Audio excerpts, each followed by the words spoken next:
WhatsApp വഴി English പഠിക്കാൻ English cafe ഉള്ളപ്പോൾ ഇംഗ്ലീഷ് ഒരു വിഷയമേ അല്ല. English cafe presents you the perfect English. English cafe, we present you the perfect English. WhatsApp now 9633388575. പടം എങ്ങനെയുണ്ടെന്ന് എൻ്റെ മുഖം കണ്ടാൽ മനസ്സിലാവുമായിരിക്കും.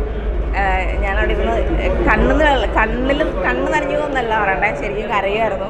അവിടെ ഇരുന്ന് കരയായിരുന്നു. സീരിയസ്ലി നന്നായിട്ട് ടച്ച് ചെയ്യുന്ന ഒരു മൂവിയാണ്. ആക്ച്വലി ഇവർ ഈ പ്രൊമോഷൻ ആവുന്ന സമയത്തൊക്കെ നമ്മൾ കേട്ടിട്ടുണ്ടായിരുന്നു ടച്ച് ചെയ്യും കരച്ചിൽ വരുന്നൊക്കെ. പക്ഷെ ഇത്രയും സീരിയസ് ഞാൻ വിചാരിച്ചില്ല കേട്ടോ. എനിക്ക് പറ്റില്ല. ഇപ്പോഴും എനിക്ക് ആലോചിക്കുമ്പോൾ ഞാൻ ഭയങ്കര ഡൗണാണ്, ഭയങ്കര വിഷമമുണ്ട്.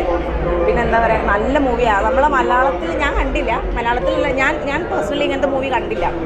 പിന്നെ നമ്മളിങ്ങനെ ഇരുത്തി കരയിക്കുന്ന ഒരു മൂവി ഞാൻ കുറേ കാലത്തിന് ശേഷമല്ലേ നമ്മൾ കാണുന്നത്. എല്ലാവരും കാണണം, പറഞ്ഞാൽ മനസ്സിലാവില്ല, കണ്ടെന്നെ മനസ്സിലാക്കണം. പിന്നെ വേറൊരു കാര്യമുണ്ട്, നമുക്ക് ചാർലി കണ്ടു കഴിഞ്ഞാൽ തോന്നാവുന്ന വേറൊരു വികാരം എന്താണെന്നറിയാം, ഏതെങ്കിലും ഒരു ഡോഗിനെ അഡോപ്റ്റ് ചെയ്യാൻ തോന്നും. സീരിയസ്ലി എവിടേക്കോ ചാർലി പോലെ ആരൊക്കെയോ എവിടേക്കോ ഉണ്ടെന്നൊക്കെ ഒരു തോന്നലുണ്ടാവും.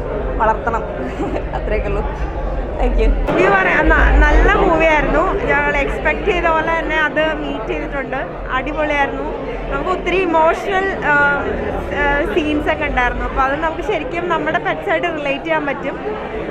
നല്ലൊരു എക്സ്പീരിയൻസ് ആയിരുന്നു ശരിക്കും. Thank you. ശരിക്കും നമ്മുടെ റിയൽ ലൈഫായിട്ട് ഒരുപാട് റിലേറ്റ് ചെയ്യാനായിട്ട് പറ്റിയിട്ടുണ്ടായിരുന്നു. കാരണം നമ്മളൊക്കെ ഇത്തരം ഇതിൽ കണ്ട് എല്ലാ സിറ്റുവേഷനിൽ കൂടി കടന്നു പോയിട്ടുള്ളവരാണ്. നമുക്ക് ഭയങ്കരമായിട്ട് റിലേറ്റ് ചെയ്യാനായിട്ട് പറ്റിയിരുന്നു. ഭയങ്കര ഇമോഷണലായിരുന്നു പടം. അങ്ങനെ നല്ല പടമായിരുന്നു.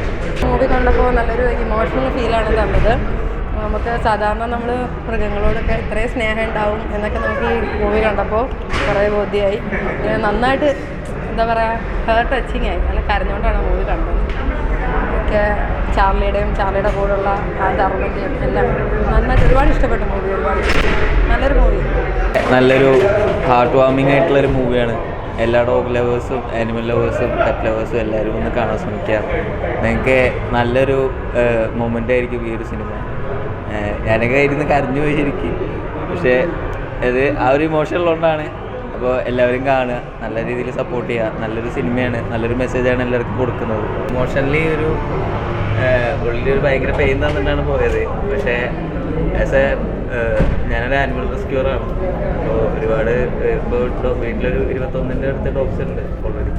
അപ്പോൾ അവരുടെയൊക്കെ ഒരു എക്സ്പീരിയൻസും അവരുടെയൊക്കെ ഒരു ലൈഫ് സിറ്റുവേഷനും കാര്യങ്ങളൊക്കെ വെച്ച് നോക്കുമ്പോൾ സത്യമാണ്, കുറേ കാര്യങ്ങളൊക്കെ സത്യമാണ്. തെരുവിൽ ഉപേക്ഷിക്കപ്പെടുന്ന ആഫ്റ്റർ കോവിഡ് പാൻഡമിക് ഒരുപാട് ഡോഗ്സിനെ ഇതേപോലെ ആ ഒരു സമയത്ത് മേടിച്ച ആൾക്കാരൊക്കെ കളയുകയും കാര്യങ്ങളൊക്കെ ചെയ്തു. പക്ഷേ ഇത്തരം സിനിമകളൊക്കെ ഇറങ്ങി വരുമ്പോഴാണ് ശരിക്കും ആളുകൾക്ക് ഡോഗും ഒരു ഹ്യൂമനും തമ്മിലുള്ള റിലേഷൻ എന്താണ്, ആ റിലേഷൻഷിപ്പിൻ്റെ ആഴം അത്രയധികം ഈ സിനിമയിൽ കൊണ്ട് ഒപ്പിയെടുക്കാൻ പറ്റിയിട്ടുണ്ട്. അത് വളരെ ഹാർട്ട് വാർമിംഗ് ആണ്. എനിക്ക് അത്ര പറയാനുള്ളൂ. എനിക്ക് ഭയങ്കര ഒരു വലിയൊരു ഇമോഷനാണ് എനിക്ക് കിട്ടിയത് ഈ സിനിമയിൽ നിന്ന്. സപ്പോർട്ട് ചെയ്യാം. ആർക്കും വേണ്ടാതെ ഉപേക്ഷിക്കപ്പെട്ട് ഉപദ്രവങ്ങൾ ഏറ്റുവാങ്ങി നടക്കുന്നവരുണ്ട്. അവരെ എടുത്തു വളർത്താനായിട്ട് പ്രചോദനം നൽകുന്ന ഒരു സിനിമയാണ്. സമൂഹത്തിന് നല്ല മെസ്സേജ് തരുന്ന ഒരു സിനിമയാണ്. നല്ല ഫീലുള്ള ഒരു പടമാണ്. എല്ലാവരും കണ്ടിരിക്കേണ്ട ഒരു സിനിമയാണ്.